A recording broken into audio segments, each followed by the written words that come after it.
मेरे प्यारे दोस्तों, आओ चले एक और नई दिलचस्प भरी सपनों की दुनिया में।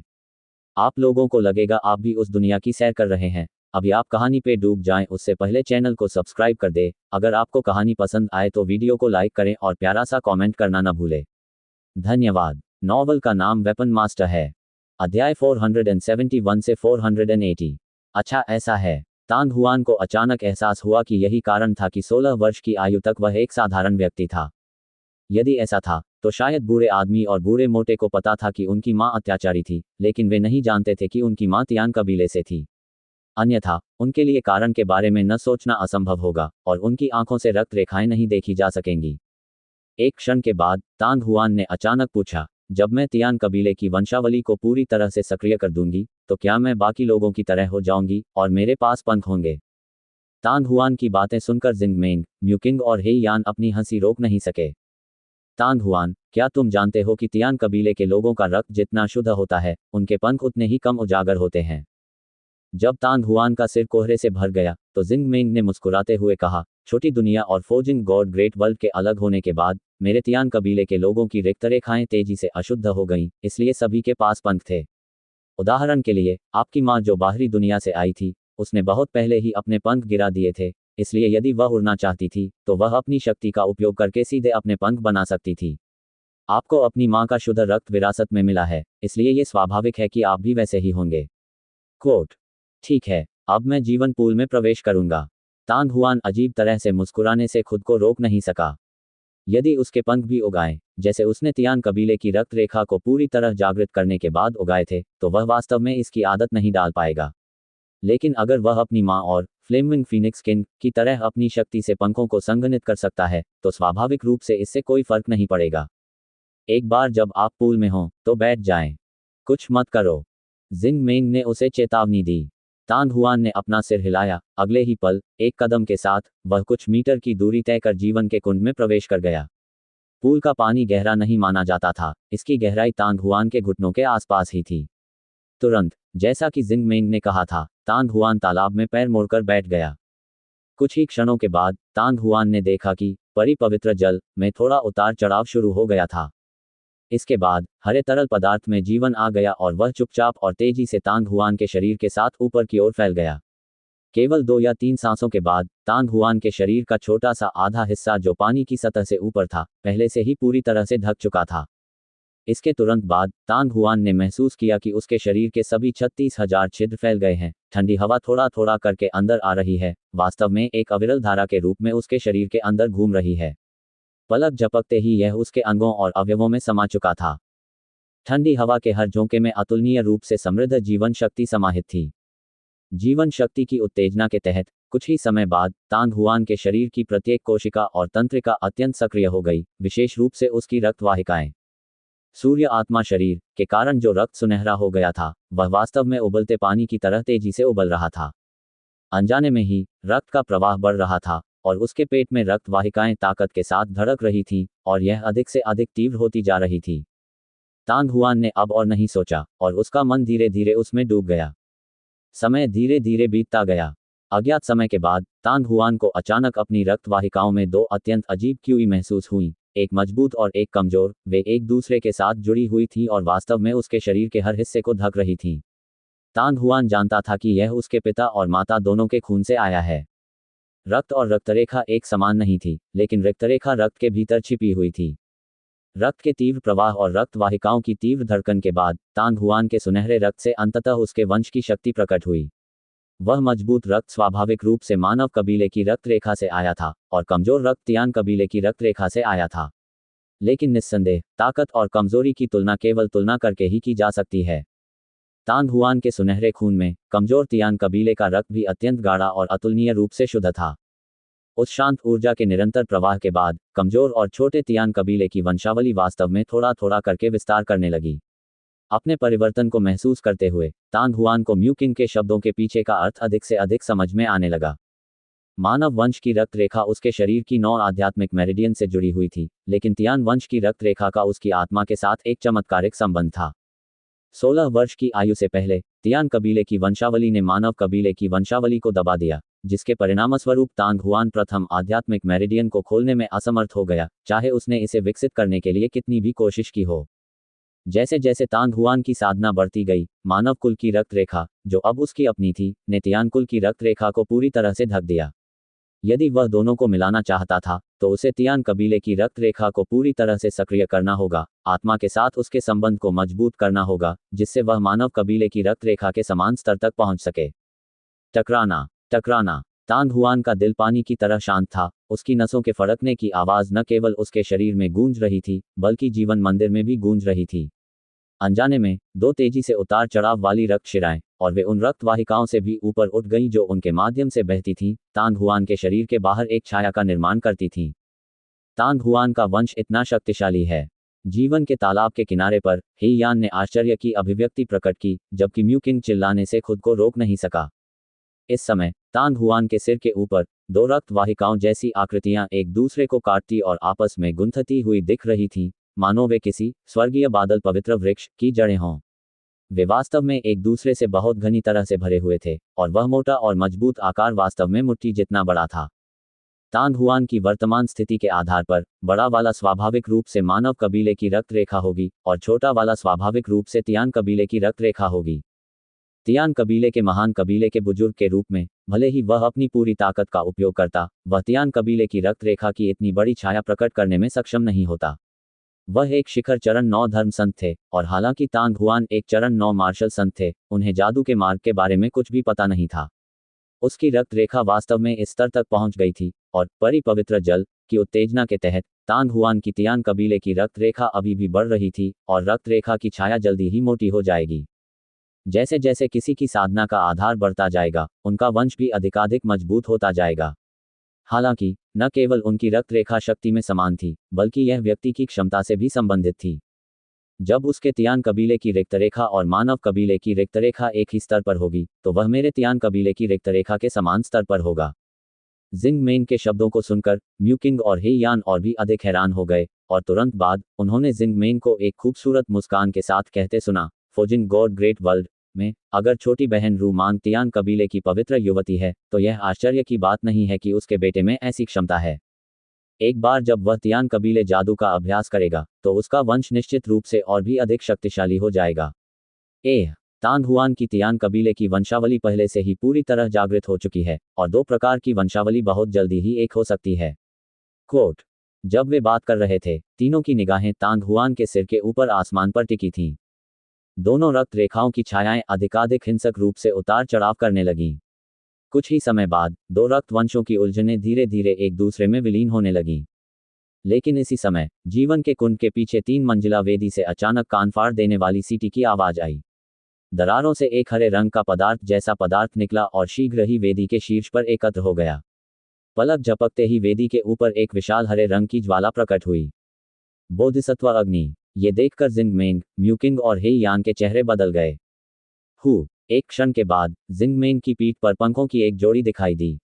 एक हल्की थपकी के साथ ये जीवन का मंदिर पहले से ही तूफान के साथ फट गया था, और उसकी सुंदर आकृति पहले से ही जीवन के पुल के ऊपर हवा में प्रकट हुई थी।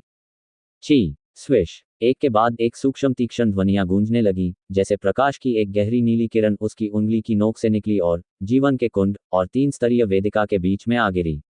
गहरे नीले रंग की पानी की दीवार तेजी से ऊपर उठी और देखते ही देखते वह 1 दर्जन मीटर से अधिक ऊंची हो गई तथा तेजी से घुमावदार आकार में फैलती चली गई। कुछ ही समय में लगातार फैलती हुई पानी की दीवार एक विशाल गहरे नीले रंग के गोल आवरण में बदल गई, जिसने 3 स्तरीय गोल वेदिका और उसके ऊपर हरे रंग की ज्वाला को ढक लिया। गोल आवरण के ऊपर एक चमक थी और एक भयावह आभा फैलने लगी थी। विज। लगभग उसी समय म्यूकिंग और हे यान जिंग मेंग के बाईं और दाईं ओर दिखाई दिए। उनके पंख फैले हुए थे और उनकी अभिव्यक्ति अत्यंत गंभीर थी। ये बोधिसत्व अग्नि क्या करने का प्रयास कर रही है? म्यूकिंग ने भौहें सिकोड़ी। यदि तांग हुआन 2 रक्त रेखाओं को एक में मिलाना चाहता है, तो उसे परिपवित्र जल का एक हिस्सा अवशोषित करना होगा। जिंग मेंग ने गहरी आवाज में कहा, इस बोधिसत्व अग्नि ने पहले ही जीवन के कुंड में परिपवित्र जल को अपनी निषिद्ध संपत्ति मान लिया है। हालांकि तांग हुआन पहले भी पूल में था, पवित्र जल कम नहीं हुआ था, इसलिए ये स्वाभाविक रूप से इसके प्रति उदासीन है।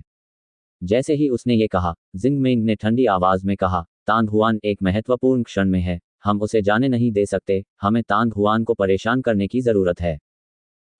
जिस क्षण जिंग मेन की आवाज गिरी, गहरे नीले रंग के गोल आवरण के नीचे से तीव्र सीटी की आवाज बाहर आ गई। ये गोल वेदी के शीर्ष पर हरे रंग की लपटों का गोला था, जो तेजी से हिलने लगा और आश्चर्यजनक गति से सभी दिशाओं में फैलने लगा। पलक झपकते ही यह अपने मूल आकार से लगभग दोगुना हो गया। ये चल रहा है। हे यान ने एक धीमी चीख निकाली, क्योंकि उसकी दोनों हथेलियों पर काली आभा घूम गई और मचल उठी। पिछला अध्याय। अगला अध्याय। बूम। इसके तुरंत बाद तेजी से फैलती हरी लपटों का गोला क्रिस्टल जैसे साफ गहरे नीले रंग के गोल आवरण से टकराया और एक जबरदस्त ध्वनि तुरंत पूरे स्थान में गूंज उठी। गहरे नीले रंग का गोल आवरण भी कुछ बार हिंसक रूप से हिलने लगा, मानो वह पूरी तरह टूटने वाला हो। महान कबीले के बुजुर्ग, हे यान, आप दोनों जीवन के तालाब की रक्षा करें। जिंग मेंग का चेहरा उतर गया, उसके हाथ एक बार फिर तेजी से चलने लगे और कई गहरे नीले रंग की आत्मा क्यूई उसके ऊपर से गुजरी। कुछ ही क्षणों में गोल आवरण का एक और नया समूह संघनित होकर गहरे नीले रंग के गोल आवरण के चारों ओर बन गया और उसे अपने भीतर धंक लिया। पिछला अध्याय। अगला अध्याय। बूम। और यह वही समय था जब बोधिसत्व अग्नि का गोला तेजी से फिर से फैल गया और पहले गहरे नीले रंग के गोल आवरण से जोरदार टक्कर मार दी। पेंग ध्वनि के बाद गोल आवरण अधिक देर तक टिका नहीं रह सका और प्रकाश के नीले धब्बों में बदल गया तथा अंततः गायब हो गया। बोधिसत्व अग्नि एक बार फिर सिकुड़ गई तथा आक्रमण का नया दौर शुरू करने की तैयारी करने लगी। हालांकि जिंग मेंग के हाथ भी हिलना बंद नहीं हुए, क्योंकि उसने तीसरे नीले रंग के गोल आवरण को संघनित करना शुरू कर दिया। इस समय म्यू किंग और हे यान भी आगे बढ़ने लगे थे। ची। हल्की बजती आवाजों के बीच म्यू किंग के हाथ में हरी बेल एक सांप की तरह थी जो एक बार जीवन के कुंड के ऊपर चक्कर लगाकर उसके पैरों पर वापस आ गई थी। इसके बाद बेल के नोट पर शीघ्र ही एक नई बेल प्रकट हुई और फिर उसके चारों ओर घूमने और चक्कर लगाने लगी। पलक झपकते ही एक विशाल हरे रंग के पन्ने के जाल ने जीवन के तालाब को घेर लिया। हरे रंग की ऊर्जा सुई के छेद के भीतर बेल के जाल के अंतराल की तरह उमड़ पड़ी, जिससे वही भयावह आभा तरंगे प्रकट हुईं। यहाँ तक कि आसपास के स्थान में भी लहरें उठने लगीं। हे यान के सामने एक बड़ी काली गेंद अचानक फट गई और काली धुंध झरने की तरह नीचे गिर गई। पलक झपकते ही वह हरी बेल का जाल काली ऊर्जा से ढक चुका था और वास्तव में बादलों और धुंध की तरह तेजी से बढ़ने लगा था। पिछला अध्याय। अगला अध्याय। बूम। एक और जोरदार विस्फोट से शून्य हिल गया। हालांकि जैसे ही तीसरा गहरा नीला गोल आवरण संघनित होकर बना, दूसरा गहरा नीला गोल आवरण एक बार फिर टूट गया और गोल वेदी को घेर लिया। जब जिंग मेंग ने चौथे दौर के आवरण को संघनित करना शुरू किया, तो बोधिसत्व अग्नि ने वास्तव में अपनी विधि बदल दी। एक डिस्क के आकार की गेंद में संघनित होने के बाद बोधिसत्व अग्नि वज्र के बल के साथ तीसरे गहरे नीले रंग के गोल आवरण से टकराई। बम। धरती को हिला देने वाली ध्वनि के बीच गोल आवरण में तुरंत एक छेद हो गया और अत्यंत सघन बोधिसत्व अग्नि बाहर निकल आई। जैसे ही तीसरा चक्र आवरण ढहा, बोधिसत्व अग्नि ने अवसर का लाभ उठाया, जबकि चौथा चक्र आवरण अभी बंद नहीं हुआ था और वह बिजली की गति से जीवन के कुंड की ओर बढ़ गई। ज्वालामुखी विस्फोट की तरह हरे रंग की लपटें परत दर परत बाहर निकल रही थीं। एक क्षण में ही लपटों ने काली धुंध को छू लिया, जिसने बेल के जाल और जीवन के कुंड दोनों को ढक लिया। पिछला अध्याय। अगला अध्याय। बूम। एक और छेद टूट गया था, जिसमें से एक बड़ा हरा बेल जाल दिखाई दिया। हालांकि अगले ही क्षण आसपास से और भी घना काला कोहरा उमड़ पड़ा और बिजली की ताकत के साथ उसने छेद को भर दिया। हुआला। ठीक इसी समय जिंग मेंग की नाक में से बदबू आई, उसके हाथों की हरकतों में भारी बदलाव आया और गहरे नीले रंग की आभा का एक बड़ा विस्तार वास्तव में टूटे हुए बांध की तरह उसकी हथेली से बाहर निकला।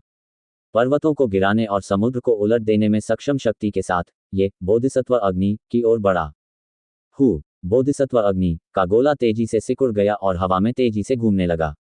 कुछ ही क्षणों में वह जीवन के कुंड के चारों ओर लगभग 10 मीटर तक तैर चुका था, लेकिन नीली धारा बिल्कुल भी नहीं रुकी और तुरंत बोधिसत्व अग्नि का पीछा करते हुए आगे बढ़ गई। बोधिसत्व अग्नि के चारों ओर तेजी से चक्कर लगाने के बाद जीवन कुंड के आसपास का क्षेत्र पहले ही एक विशाल महासागर में बदल चुका था, जबकि बोधिसत्व अग्नि पहले ही हवा में ऊंची उड़ान भर चुकी थी। नीचे उफनती लहरों से बचते हुए उसने काली धुंध पर भी भीषण हमला किया। समय उड़ गया और बोधिसत्व अग्नि अब भी पहले की तरह जीवंत थी। जिंग मेंग ने थोड़ा सा मुंह सिकोड़ा, लेकिन हे यान का रंग पहले से ही कुछ पीला पड़ने लगा था और उसकी भौहों के बीच थकावट की झलक दिखाई दी। यद्यपि हे यान और म्यू किंग ने बोधिसत्व अग्नि पर हमले में सीधे तौर पर भाग नहीं लिया, लेकिन जीवन के कुंड की रक्षा के लिए उन दोनों की ऊर्जा पानी की तरह बह गई। बोधिसत्व अग्नि की शक्ति आवश्यक रूप से उतनी प्रबल नहीं थी। ये संभवतः केवल स्टेज 9 रैंकर के बराबर था, लेकिन इसका एक भयानक पहलू था, और वह ये कि ये किसी की जीवन शक्ति को जला सकता था। इसके खिलाफ लड़ाई में, चाहे वह जिंग मेंग, म्यूकिंग या हे यान हो, उन सभी पर प्रतिबंध लगा दिया गया।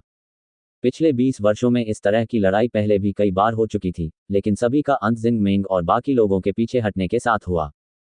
चाची जिंग, महान कबीले के बुजुर्ग वरिष्ठ हे यान, इसे रोकने की कोई जरूरत नहीं है। मैं यह चलो। अचानक काली धुंध और हरे पन्ने के समान बेल के जाल से ढके जीवन कुंड से एक स्पष्ट आवाज आई। महान। यह अचानक आई आवाज सुनकर म्यूकिंग और हे यान दोनों उत्साहित हो गए। जिंग मेंग ने भी राहत की सांस ली। इसके अलावा सामान्य तरीकों से इसकी शक्ति को कमजोर करना कठिन होगा। लंबे समय तक इससे संघर्ष करने पर उनकी स्थिति और भी खराब हो जाती थी, तथा एक भी गलती से उनकी जीवन शक्ति पूरी तरह नष्ट हो जाती थी। हालांकि बोधिसत्व अग्नि से उलझने का उनका कारण उसे नष्ट करना नहीं था, बल्कि उसे रोकना था, ताकि वह तांग हुआन को परेशान न करे। अब जबकि तांग हुआन ने अपनी 2 महान रक्त वंशावली को सफलतापूर्वक एक कर दिया था, उनका लक्ष्य पूरी तरह से प्राप्त हो गया था। अगले ही क्षण इस स्थान को भरने वाला नीली लहरों का विशाल समुद्र तेजी से पीछे हट गया, और जीवन के कुंड को ढकने वाला काला कोहरा और जाल भी उसी समय गायब हो गया। की आकृति तुरंत नीचे के गोलाकार कुंड के भीतर से प्रकट हुई। उसका शरीर अभी भी हरे तरल पानी में लिपटा हुआ था, लेकिन उसके रक्त की जो छवि पहले दिखाई दी थी, वह पहले ही गायब हो चुकी थी। जिंग मेंग, म्यूकिंग और हे यान के पीछे हटने के साथ बोधिसत्व अग्नि वास्तव में हिचकिचाने लगी और झील के किनारे धीमी पड़ने लगी। यद्यपि वह मानव भाषा को नहीं समझता था, फिर भी उसमें प्रबल आध्यात्मिक प्रकृति थी तथा लाभ की तलाश करने और हानि से बचने की प्रवृत्ति थी। जिंग मेंग और अन्य लोगों की असामान्य गतिविधियों से स्पष्ट रूप से महसूस हुआ कि कुछ गड़बड़ है। पूल के अंदर तांग हुआन का शरीर स्थिर और स्थिर रहा, जबकि एक रहस्यमय और कोमल आभा उसके शरीर से फैलने लगी। पलक झपकते ही उसने पूरा स्थान भर दिया। जीवन के कुंड के किनारे पर बोधिसत्व अग्नि, जो अभी अभी शांत हुई थी, अचानक हिंसक रूप से घूमने लगी, मानो वह आगे बढ़ना चाहती हो, और समय समय पर ज्वाला का एक गोला कुंड के ऊपर उछलने लगता। तांग हुआन ने पहले ही फ्लेम हॉट उड़ा दिया है। हे यान, जो अभी अभी तालाब के दूसरी ओर उतरा था, खुद को रोक नहीं सका और हंसने लगा। आध्यात्मिक अग्नि के लिए यदि वह ज्वाला हृदय को निगल सके तो उसका तुरंत पुनर्जन्म हो जाएगा। उस समय न केवल उसमें बुद्धि होगी, बल्कि वह एक सच्चा आध्यात्मिक प्राणी भी बन जाएगा। इस प्रकार के घातक प्रलोभन को इस संसार में कोई भी आध्यात्मिक अग्नि सहन नहीं कर सकती। जिंग मेंग हल्का सा मुस्कुराया। यह सही है। बगल में म्यूकिंग भी मुस्कुराते हुए कह रहा था, इस समय अगर तांग हुआन ने और अधिक परिपवित्र जल को अवशोषित कर लिया, तो बोधिसत्व अग्नि निश्चित रूप से यहाँ नहीं रह पाएगी। टकरा जाना। जिस क्षण म्यूकिंग ने बोलना समाप्त किया, उसके चारों ओर मौजूद एल्वेस का पवित्र जल उमड़ने लगा, और तांग हुआन के शरीर की सतह पर मौजूद हरा तरल भी उतार चढ़ाव करने लगा, जो धीरे धीरे उसके शरीर में रिसने लगा। कुछ ही समय बाद केवल एक अत्यंत उथली परत ही शेष रह गई। तांग हुआन स्पष्ट रूप से पवित्र परिजल को अवशोषित कर रहा था, जैसा कि म्यूकिंग ने अनुमान लगाया था। सबसे पहले उन्होंने ज्वाला हृदय के प्रलोभन का उपयोग किया और फिर उन्होंने इसे उत्तेजित करने के लिए परिपवित्र जल का उपयोग किया। झील के किनारे बोधिसत्व अग्नि पहले से ही अत्यंत प्रचंड हो चुकी थी। एक क्षण के बाद बोधिसत्व अग्नि स्वयं पर नियंत्रण नहीं रख सकी और अचानक आकाश में उड़ गई, एक विशालकाय पशु की तरह अपने विषदंत और पंजे दिखाते हुए, दहाड़ते हुए और तालाब के मध्य में बैठी आकृति की ओर झपटते हुए। पलक झपकते ही तांग हुआन पूरी तरह से विशाल हरे रंग की लपटों में घिर गया। जीवन के तालाब के किनारे जब जिंग मेंग, म्यूकिंग और हे यान ने यह देखा, तो उनके चेहरे पर मुस्कान आ गई और साथ ही उनके दिलों में भी तनाव पैदा हो गया। इससे पहले जब उन्होंने तांग हुआन का विश्लेषण सुना और जाना कि तांग हुआन फ्लेम हॉट के साथ जुड़ गया है, तो उन्होंने महसूस किया कि ऐसा करने में तांग हुआन की सफलता दर बहुत अधिक थी, इसलिए उन्होंने इसका विरोध नहीं किया। हालांकि जब उन्होंने देखा कि तांग हुआन ने पहले ही मामले का विश्लेषण शुरू कर दिया है, तो वे घबराए बिना नहीं रह सके। आध्यात्मिक अग्नि के साथ विलय का खतरा बहुत अधिक था। इसके अलावा बोधिसत्व अग्नि के साथ विलय का खतरा निर्वाण पवित्र अग्नि के साथ विलय के खतरे से काफी अलग था। यदि वह निर्वाण पवित्र अग्नि के साथ जुड़ने में असफल हो जाता, तो संभवतः वह तुरंत जलकर राख हो जाता। लेकिन इस बोधिसत्व अग्नि की मारक क्षमता ने उनके मांस शरीर को नहीं, बल्कि उनकी जीवन शक्ति को जला दिया। बोधिसत्व अग्नि के साथ विलय असफल हो गया था। यद्यपि मांस शरीर को संरक्षित किया जा सकता था, परंतु इसकी जीवन शक्ति तुरंत समाप्त हो जाती। यदि स्थिति थोड़ी बेहतर भी होती और वह जल्दी नहीं मरता, तो भी अगले कुछ महीनों या दिनों में उसका जीवन समाप्त हो जाता। इससे भी बेहतर ये होगा कि वे अगले दरवाजे पर थोड़े समय तक जीवित रह सकें, लेकिन उनके शरीर पर आक्रमण करने वाली बोधिसत्व अग्नि शक्ति न केवल धीरे धीरे जीवन शक्ति को नष्ट कर देगी, बल्कि स्वर्ग और पृथ्वी की गर्मी को भी लगातार अवशोषित करेगी, जिससे उनके शरीर के भीतर शुद्ध यांग गोली बन जाएगी। जब उनकी जीवन शक्ति समाप्त हो जाती, तो उनके शरीर भी गोलियों से जल जाते। उसे कुछ मत होने दो, जिंग मेंग फुसफुसाया। कोट। जीवन के कुंड के अंदर तांग हुआन 1 इंच भी नहीं हिला, लेकिन उसका दिल बेहद शांत था। 2 प्रमुख रक्त वंशों के मिल जाने के बाद उसका सबसे बड़ा लाभ यह हुआ कि उसकी आत्मा और भी अधिक शक्तिशाली हो गई, उसकी धारणा और भी अधिक सूक्ष्म हो गई, तथा उसके शरीर में ऊर्जा पर उसका नियंत्रण उसके हृदय द्वारा और भी अधिक नियंत्रित हो गया। इससे तांग हुआन को बोधिसत्व अग्नि को सफलतापूर्वक विलय करने में और भी अधिक विश्वास प्राप्त हुआ। जिस क्षण बोधिसत्व अग्नि ने हमला किया, तांग हुआन ने परिपवित्र जल को अवशोषित करना बंद कर दिया और केवल ज्वाला हृदय और 5 रंग आध्यात्मिक गोलियों को लगातार आग्रह किया, और 9 यांग दिव्य भट्टी के भीतर निर्वाण पवित्र अग्नि द्वारा उत्सर्जित गर्मी को भी तांग हुआन द्वारा चरम तक दबा दिया गया।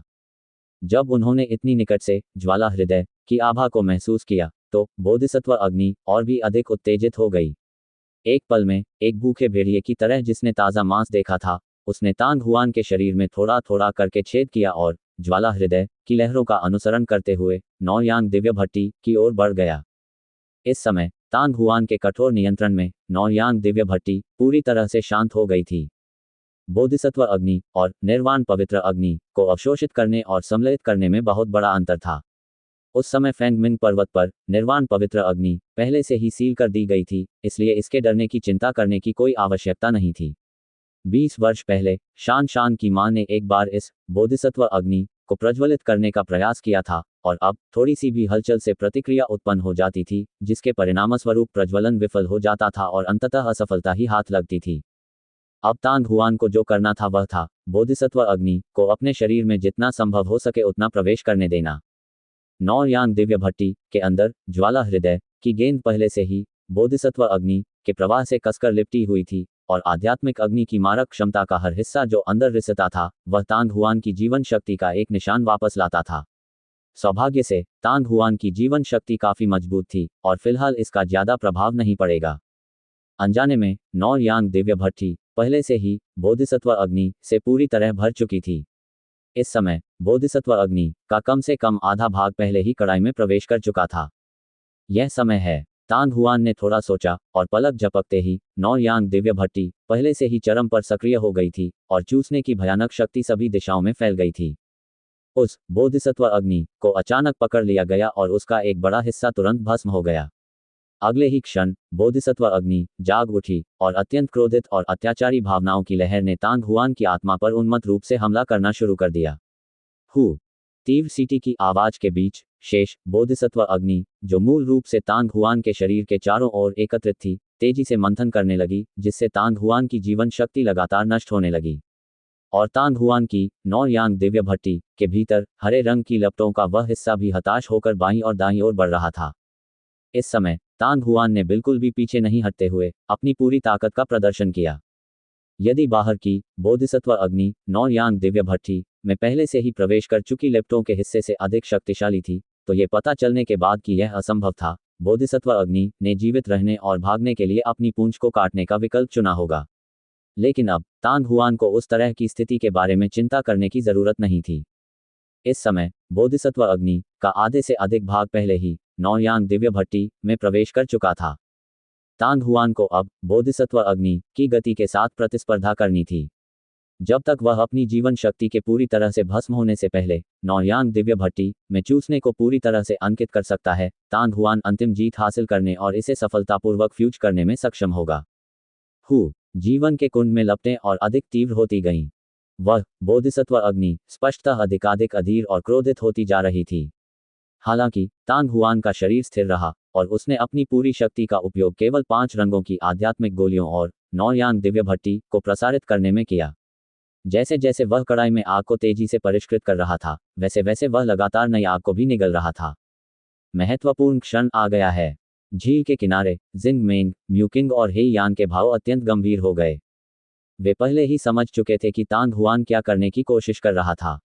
सबसे पहले वे बोधिसत्व अग्नि को दानत्यन में आकर्षित करने के लिए ज्वाला हृदय का उपयोग करते थे, और जब आधे से अधिक आध्यात्मिक अग्नि प्रवेश कर जाती थी तो वे इसे परिष्कृत करना शुरू कर देते थे। ये वास्तव में आध्यात्मिक अग्नि को बाहर निकलने से रोकने का एक अच्छा तरीका था। हालांकि ये तरीका बेहद जोखिम भरा था। अपने शरीर में आधे से अधिक आध्यात्मिक अग्नि डालें। एक बार जब आप इसे परिष्कृत करना शुरू कर देते हैं, तो जब बोधिसत्व अग्नि अंदर और बाहर दोनों तरफ से हमला करती है, तो जिस गति से आपकी जीवन शक्ति जलती है वह बहुत बढ़ जाएगी। यहाँ तक कि सूर्य आत्मा शरीर के समर्थन के साथ भी आप अंत तक टिक नहीं पाएंगे। यदि उन्होंने ऐसा नहीं किया तो बोधिसत्व अग्नि को पूरी तरह से अवशोषित और परिष्कृत करना बहुत कठिन होगा। अब वह केवल यह आशा कर सकता था कि तांग हुआन की जीवन शक्ति इतनी बड़ी हो कि वह उस क्षण तक टिक सके जब तक बोधिसत्व अग्नि पूरी तरह से परिष्कृत न हो जाए। जिंग मेंग और बाकी लोगों ने कुछ देर तक सोचा, लेकिन कुछ नहीं कहा। लेकिन कुछ ही देर बाद उन तीनों को एक सुखद आश्चर्य का संकेत मिला। तियान कबीले के योद्धाओं के रूप में वे जीवन शक्ति के प्रति अत्यंत संवेदनशील थे। उन तीनों ने क्रमिक रूप से पाया कि इस छोटी सी अवधि में, हालांकि तांग हुआन के शरीर में जीवन शक्ति तेजी से समाप्त हो रही थी, लेकिन जिस दर से ये समाप्त हो रही थी वह उनकी अपेक्षाओं से बहुत कम थी। यह उनकी कल्पना की आधी गति भी नहीं थी। इसका अर्थ यह था कि तांग हुआन ने जो जीवन शक्ति खो दी थी वह बाहर मौजूद बोधिसत्व अग्नि के छोटे से हिस्से द्वारा पूरी तरह से छीन ली गई थी। जितनी अधिक लपटें तांग हुआन के शरीर में प्रवेश कर गईं, उतना ही कम वांछित प्रभाव हुआ जिसकी उन्होंने कल्पना की थी। ये बिल्कुल अविश्वसनीय था। इस बच्चे ने ये कैसे किया?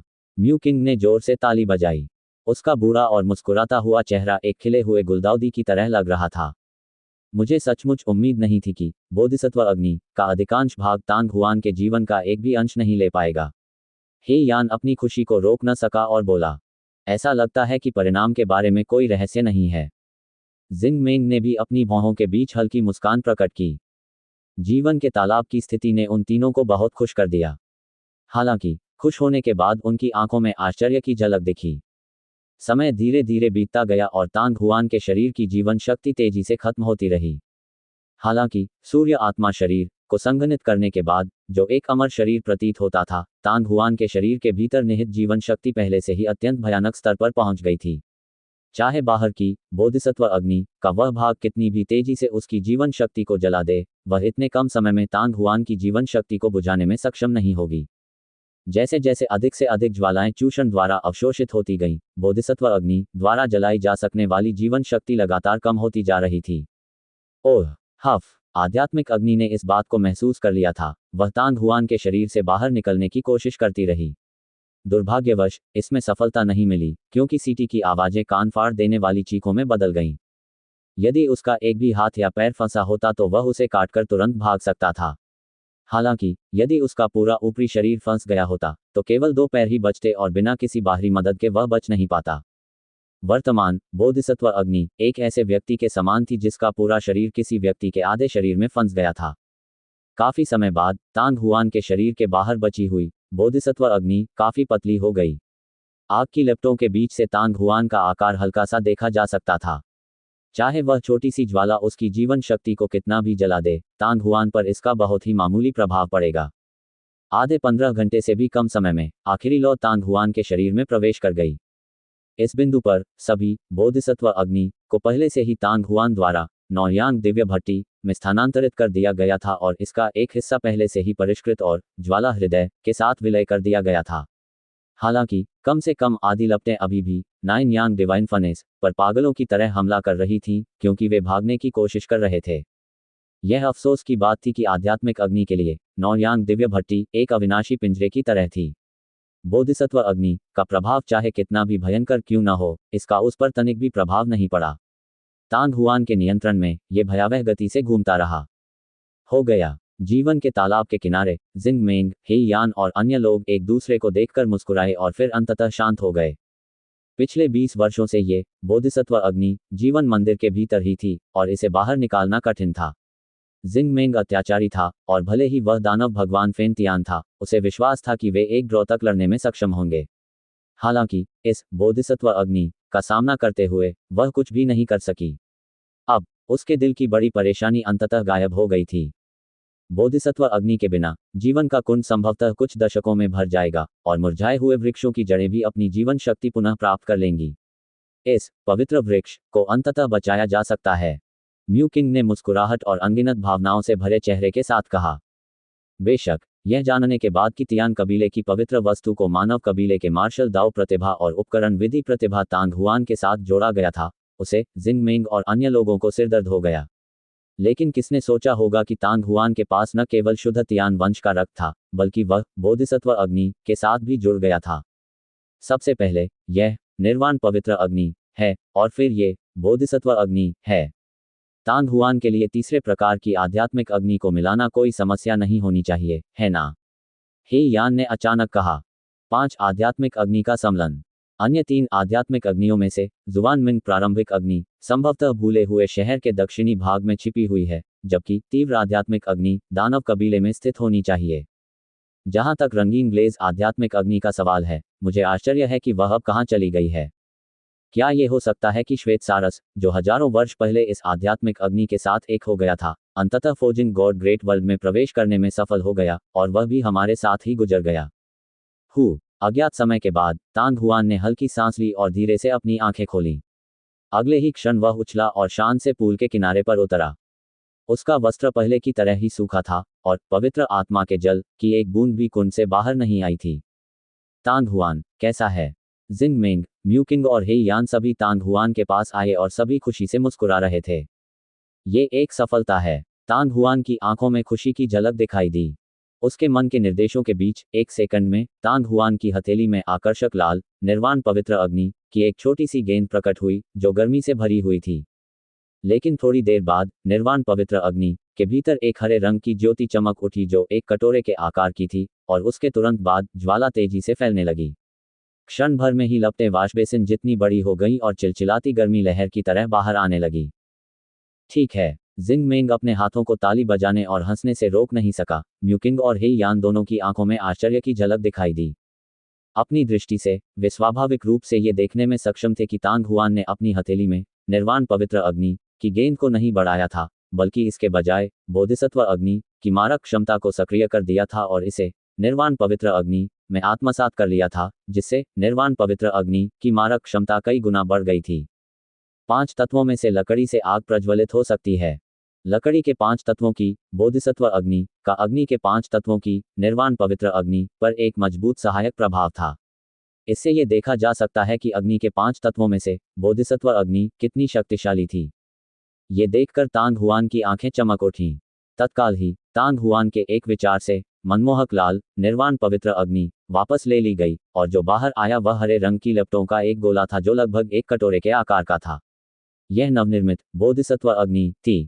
इसकी मारक क्षमता प्रबल थी तथा बिना किसी बाहरी सहायता के निर्वाण पवित्र अग्नि की तुलना में यह किसी भी प्रकार से कमतर नहीं थी। हालांकि इसकी मारक क्षमता गर्मी नहीं बल्कि एक जोरदार और राजसी जीवन शक्ति थी।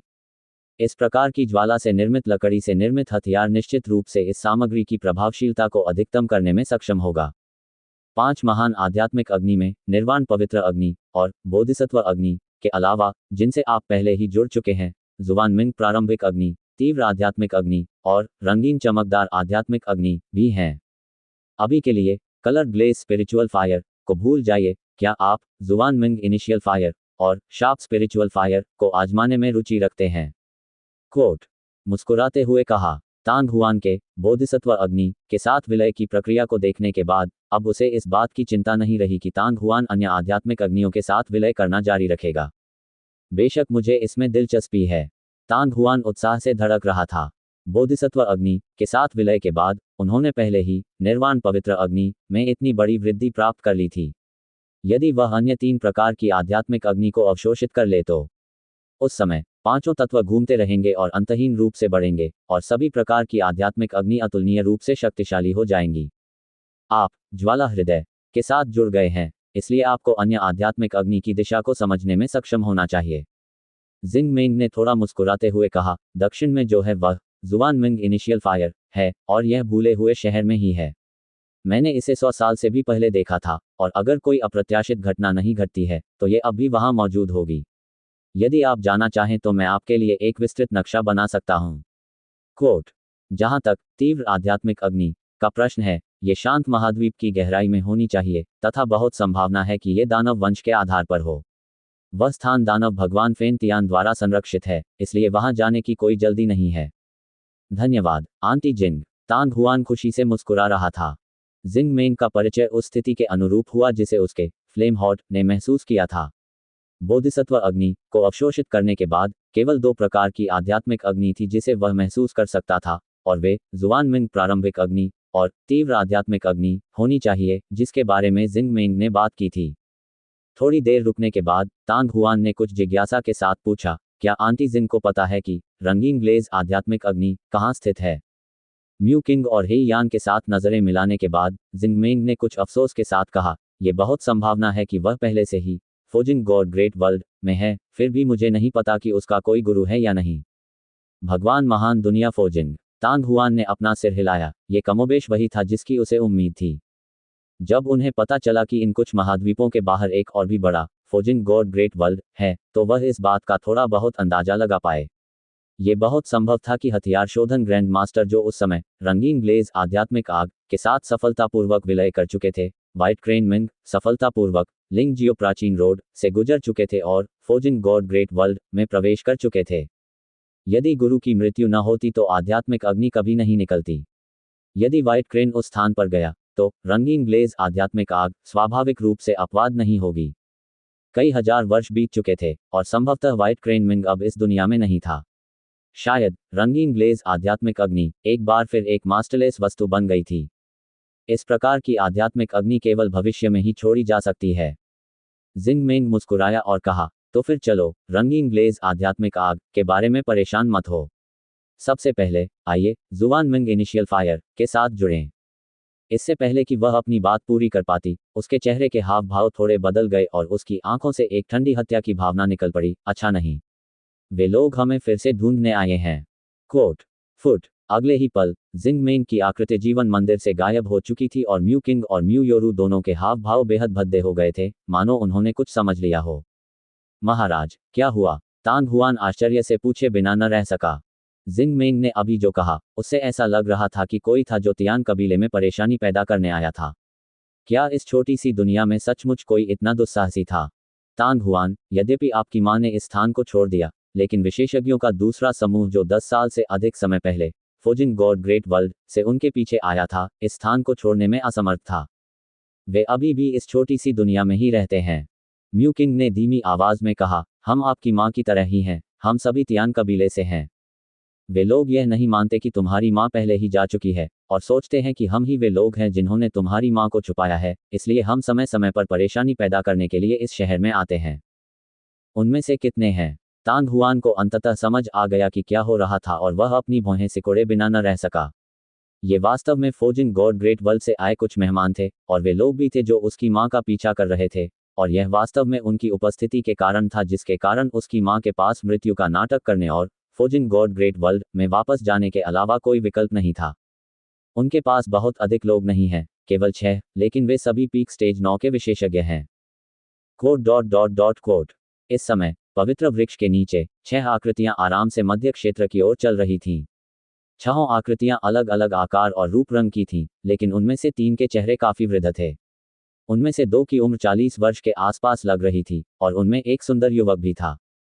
वे 6 एक दूसरे के साथ साथ चल रहे थे, जबकि उनके शरीर से 6 असामान्य रूप से भयावह आभाएं निकल रही थीं, जो एक भयावह तूफान में तब्दील होती हुई सभी दिशाओं में फैल रही थीं।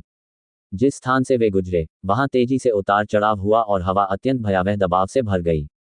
इन 6 आभाओं को महसूस करते ही तियान कबीले के लोग अत्यधिक घबरा गए और जल्दी से दूर भाग गए। एक क्षण के लिए पवित्र वृक्ष की एक दूसरे को काटती हुई शाखाएं पंखों की फड़फड़ाहट से भर गईं और हर जगह चीखने चिल्लाने की आवाजें सुनाई देने लगीं। ये एक छोटा सा आयोजन था, और इस आयोजन का पुरस्कार ब्लू ड्रैगन जियो बुदियन की कपड़े की कठपुतली थी। यदि किसी को रुचि हो तो वे पुस्तक वृत्त के शीर्ष पर पढ़ सकते हैं। ये वे हैं, ये वे थे, वे फिर से यहाँ हैं। कोट, भागो, ये फिर से वही 6 बदमाश हैं। चिंता मत करो, भगवान और महान बुजुर्ग जल्द ही प्रकट होंगे। कोट। अपने चारों ओर हो रही अंतहीन बातचीत को सुनकर वे 6 लोग जोर से हंसने से खुद को रोक नहीं सके। काले लबादे पहने एक अधेड़ उम्र के व्यक्ति ने अपने पतले चेहरे पर संदेह भरी नजर से चारों ओर देखा। हम चौथी बार यहाँ आए हैं, इन लोगों ने अभी तक थोड़ी सी भी प्रगति नहीं की है। ऐसी अशुद्ध रक्त वंशावली वाले कूड़े के एक समूह ने वास्तव में खुद को तियान कबीले के लोग कहने का साहस किया है। लाल कपड़े पहने युवक ने घृणा से अपने होठों को सिकोड़ते हुए खेदपूर्वक कहा, कितनी दुख की बात है। ये बादल आकाश पवित्र वृक्ष, जो प्राचीन काल से अस्तित्व में था, इस कचरे के समूह द्वारा दूषित हो गया था। यदि टर्बिड सी एरिया को पार करने के दौरान मेरी शक्ति में भारी कमी न होती और ये तथ्य कि मैं अभी भी स्वस्थ नहीं हो पाया हूं, तो ये बूढ़ा आदमी वास्तव में अभी इस सारे कचरे को नष्ट कर देना चाहता है। ये हमारे तियान कबीले के लिए बेहद शर्मनाक बात है। एक लंबा और मजबूत बुजुर्ग आदमी, जिसके चेहरे पर मूंछें थीं, व्यंग्य से बोला। उसकी भौहों के बीच एक जानलेवा नजर देखी जा सकती थी। वह जिंग मेंग और म्यू किंग, उनकी ताकत बुरी नहीं है। सफेद कपड़े पहने एक बूढ़े आदमी ने याद दिलाया। अपनी ताकत के बल पर वे इस छोटी सी जगह में भी नायक की भूमिका निभा सकते हैं। एक बार हम 6 लोग ठीक हो जाएं, तो हम में से कोई भी उन्हें आसानी से मार सकता है। लंबा और मजबूत बूढ़ा आदमी नाक सिकोड़कर बोला। फिर भी क्या हम अभी भी उबर नहीं रहे हैं? हरे रंग के कपड़े पहने एक अन्य मध्यम आयु वर्ग के व्यक्ति ने मुस्कुराते हुए कहा, हम ज्यादा लापरवाह नहीं हो सकते, ये बहुत लापरवाही होगी। इस बार हमारा मुख्य उद्देश्य बादल पवित्र वृक्ष के नीचे जीवन मंदिर में प्रवेश करना और अंदर परी के पवित्र जल को अवशोषित करना है। अगर वे हमें नहीं रोकते तो कोई बात नहीं, लेकिन अगर वे रोकते हैं तो। कोट, उनकी हिम्मत है। जब लंबे और मजबूत बूढ़े आदमी ने यह सुना, तो वह तुरंत एक शैतानी हंसी हंसने लगा। क्या तुम्हें लगता है कि मैं हिम्मत कर सकता हूं? इसी समय हवा में एक जोरदार चीख गूंज उठी। लगभग उसी समय जब आवाज निकली, 6 लोगों से लगभग 10 मीटर की दूरी पर एक सुंदर हरे रंग की आकृति प्रकट हुई। जैसे ही वह प्रकट हुई, आसपास का शोर और घबराहट तुरंत गायब हो गई। बिखरी आकृतियां भी एक के बाद एक घनी शाखाओं पर रुक गईं।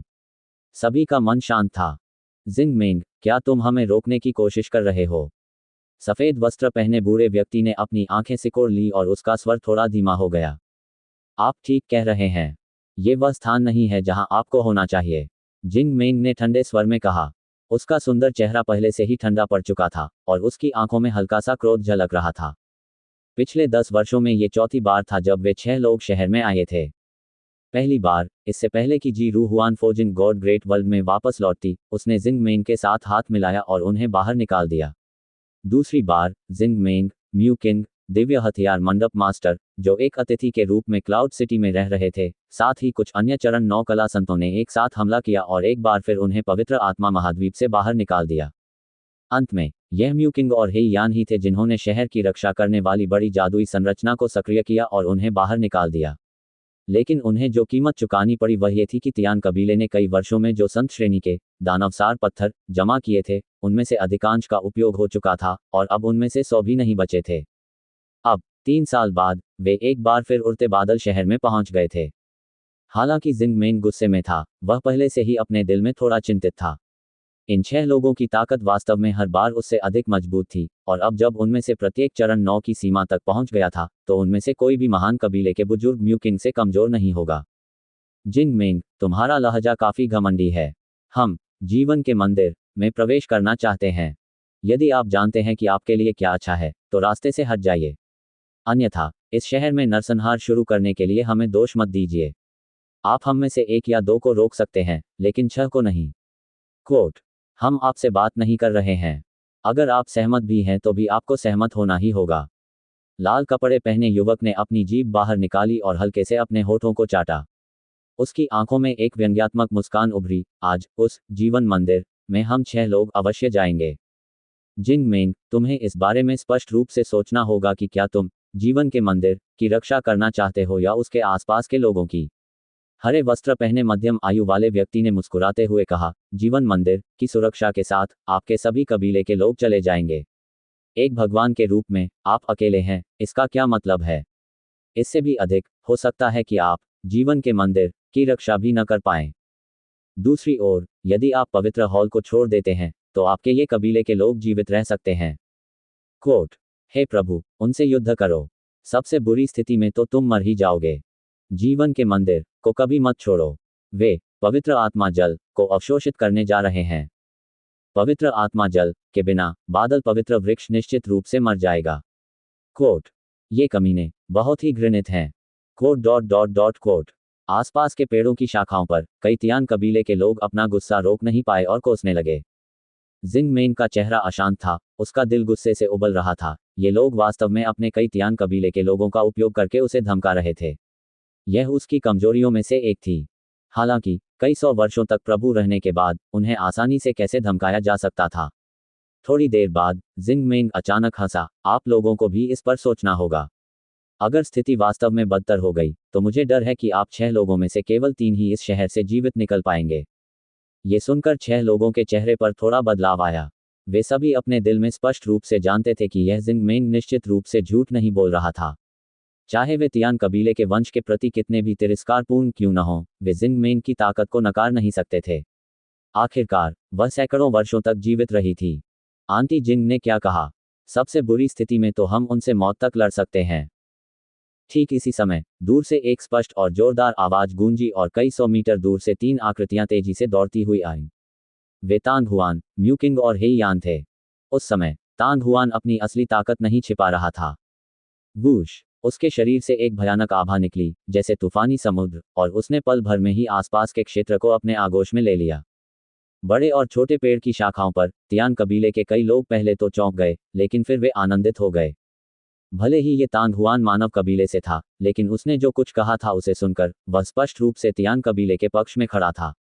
ये व्यक्ति युवा था, लेकिन उसने ये नहीं सोचा था कि उसका आभामंडल इतना भयावह होगा। ये संभव था कि उसकी शक्ति भी लगभग उतनी ही थी, और उसकी सहायता से वह लॉर्ड और महान कुलवृद्ध के साथ बोझ साझा करने में सहायता कर सकता था। 6 लोगों के चेहरों पर आश्चर्य झलक रहा था। वे म्यूकिंग और उसे जानते थे और पहले भी झगड़ चुके थे, लेकिन उस युवक से उसकी क्या पृष्ठभूमि थी जो उसी समय सामने आया था। वह जो आभा उत्सर्जित कर रही थी वह वास्तव में इतनी अत्याचारी थी, इस हद तक कि वह संभवतः तियान कबीले से ज्यादा अलग नहीं थी। फुट विज विज, पलक झपकते ही तांग हुआन, म्यूकिंग और हेई यान पहले ही जिंग मेन के पास आ चुके थे। आप कौन हैं? मजबूत आदमी ने अपने होश वापस पा लिए। उसकी आंखें सीधे तांग हुआन को घूर रही थीं, जैसे वह प्रत्येक शब्द बोल रहा था। उसकी निगाहें बेहद तेज थीं, जैसे एक तेज तलवार जो तांग हुआन के शरीर को भेदने वाली हो। मैं तांग हुआन हूं। तांग हुआन उदासीनता से हंसा, उसकी आंखों में एक ठंडी रोशनी चमक उठी। ये वास्तव में इन लोगों की उपस्थिति के कारण था कि उसकी मां ने उसे फंसाया और उसे फोर्जिंग गॉड ग्रेट वर्ल्ड में वापस जाने के लिए मजबूर किया। जब उनकी मां इस छोटी सी दुनिया में छिप गई, तब भी वे उनके पीछे पीछे चले गए। उनकी मां ने जब फोर्जिंग गॉड ग्रेट वर्ल्ड में वापस लौटी होंगी तो उन्होंने बड़ा जोखिम उठाया होगा। यदि मां फोर्जिंग गॉड ग्रेट वर्ल्ड से मेहमानों के पहले समूह को मारने में सक्षम थी, हालांकि दूसरा समूह अधिक शक्तिशाली था, अगर मां ने जिंग मेंग, म्यूकिंग, मास्टर और अन्य लोगों के साथ मिलकर काम किया और कुछ और स्टेज 9 विशेषज्ञों को आमंत्रित किया, तो वे शायद थोड़ी देर की योजना बनाने के बाद उनसे छुटकारा पा सकते थे।